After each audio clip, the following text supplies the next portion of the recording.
often have an idea of what we want to bring into our life, have a vision of who we want to be, have a desire. But the biggest thing that's blocking us from stepping into that truth is the belief. Now, if these negative beliefs are very strong in you, then how can you possibly create a loving, joyous, prosperous, healthy life? Somehow your subconscious beliefs would always be contradicting you and making sure you do not obtain your goals. I find that resentment, criticism, guilt, and fear cause more problems in our bodies and in our experiences than anything else. These feelings come from blaming others and not taking responsibility for our own lives. You see, if we are all responsible for everything that happens in our lives, then there is really no one to blame. Whatever is happening out there is only a mirror of our own inner thinking. When we have a problem, a difficulty, a struggle that is located inside, and we're looking for the solution outside, someplace outside of ourselves. It would be like going to the doctor and telling him all of your symptoms. The doctor says, oh boy, you've got a lot of symptoms. And he starts writing out prescriptions. You need a prescription for this symptom, you need a prescription for that symptom. And finally, he gets this 4 or 5, and you go to walk out, and you say, well, I'd like my prescriptions. He said, no, I'll give this one to your mother-in-law, and I'll give this one to your neighbor, and I'll give this one to your daughter, and I'll give this one to your father. I mean, you're the one with the struggles and with the difficulties, expecting somebody else to change or something outside of you to get better in order for you to make your life work is something you have to really take a hard look at. It's in here. We have to feel love for ourselves and love for life in order for us to have love in our life. And so then to instruct people how to teach their body emotionally how that future could feel like before it's made manifest. If they do it properly, their body as the unconscious mind begins to believe it's living in that future reality in the present moment. And they're beginning to signal new genes in new ways that begins to change their body to look like the event has already occurred. So we need new ways of thinking, new ways of living, and it comes down to something very simple. The most simple is about love. The bottom line, do we love ourselves enough to live our lives in a way that gives our bodies what they need to do what they know how to do really well? Do we love ourselves enough to live and to think in a way that allows the best version of ourselves and the best versions of our families and communities to come forward?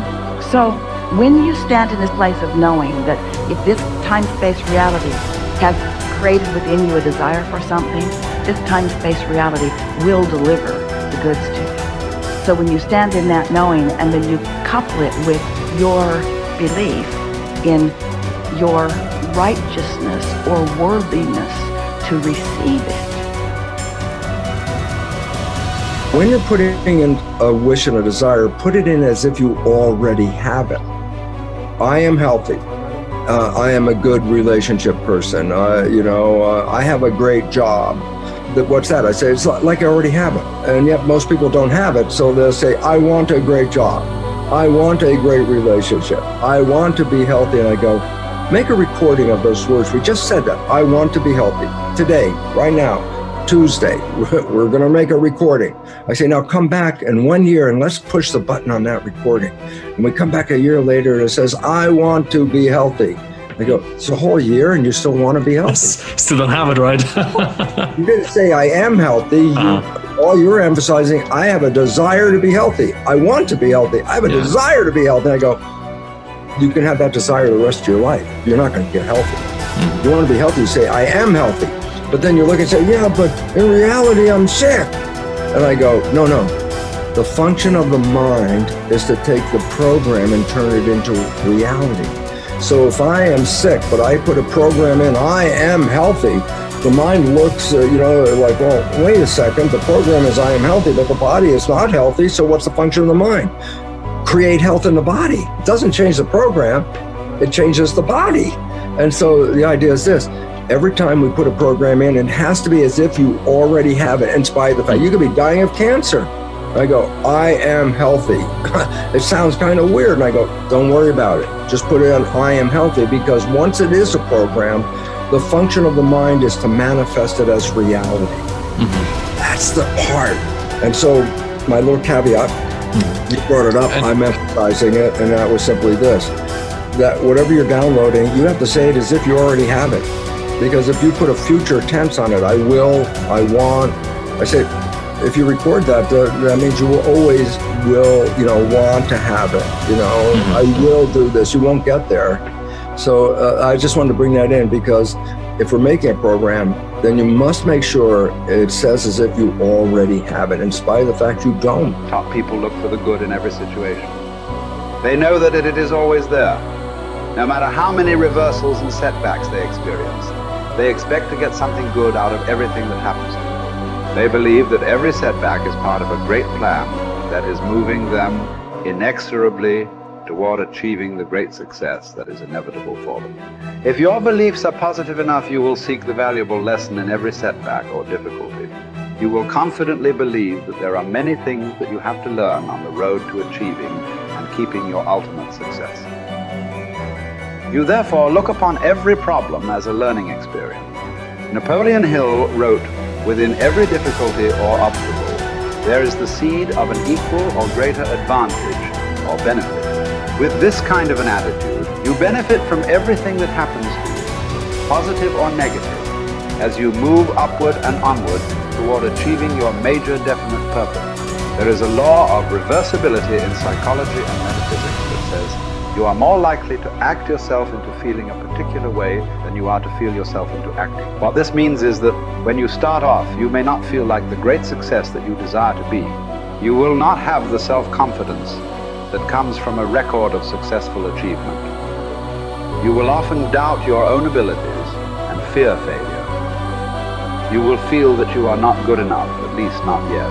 But if you act as if you were already the person you desire to be, with the qualities and talents that you desire to have, your actions will generate the feelings that go with them. You will actually act yourself into feeling the way you want to feel by the law of reversibility. If you want to be one of the top people in your business, dress like the top people. Groom like the top people. Organize your work habits the way they do. Pick the most successful people in your field and use them as your role model. If possible, go to them and ask them for advice on how to get ahead more rapidly. And whatever advice they give you, follow it immediately. Take action. When you start to walk, talk, dress, and behave like the top people, you soon begin to feel like the top people. You will treat other people like the top people do. You will work the way the top people work. You will start to get the results that the top people get. In no time at all, you will be one of the top people yourself. It may be trite to say fake it until you make it, but there is a lot of truth to it. Your main job in life is to create the mental equivalent within yourself of what you want to realize and enjoy in your outer world. Your focus must be on creating the beliefs within yourself that are consistent with the great success you want to be in your outer world. You achieve this by challenging your self-limiting beliefs, rejecting them, and then acting as if they did not exist. You reinforce the development of new life, enhancing beliefs by increasing your knowledge and skills in your field to the point where you feel equal to any demand or challenge. You accelerate the development of new, positive beliefs by setting bigger and more exciting goals in every area. Finally, you act continually as if you were already the person that you desire to be. Your aim is to reprogram your subconscious mind for success by creating the mental equivalent in everything you do or say. Momentum develops the mindset. Momentum conditions the mind to confidence. Like just moving forward every day, even a small thing. If you just said, every day I'm gonna do 3 things to move my life forward, and you just did those 3 things every single day. Today I'm gonna do these 3 things to move my life forward. It could be sending an email, calling somebody, having that prospect meeting. It could be as simple as like, oh, okay, I'm gonna work towards this goal. I'm gonna finish this presentation. I'm gonna create this thing. Whatever it is for you, like do that thing. Maybe it's like, oh, today I'm gonna work out today. Great, you worked out. Your mind goes, I said I was gonna work out, I worked out. I developed more confidence because you were congruent with your intentions. See, action is what makes us congruent with our intentions, right? That old thing you've heard me say, if you've been studying my work for a long time, intention without initiative is just sorry hopes. It really is. Intention without initiative is just sorry hope. You have to apply yourself again. And I know you already know this. Listen, a lot of people watching this, you're already a confident person. Okay, what's the next level of action that will raise you up to the next level of success? What's the next level of action and bold decision making that will change your life? I know you might already be a confident person, so what's your next level of action? Well, Brendon, I already feel confident going up and talking to a person. Great, now go up and talk to 4 people. Good job. Okay, well, Brendon, I already feel good, trying to put out this message. Great, do it again, be more vulnerable. Oh, Brendon, I already feel good, I started the business and I built to this. Great, double the business, let's see you do it. So when you challenge yourself to take actions that are a little bit outside your pay grade, a little bit outside your comfort zone, and you actually follow through, congruence comes in and you go, I set that intention, it was hard, I took the challenge, and I made it happen. That's it. That's really, truly it.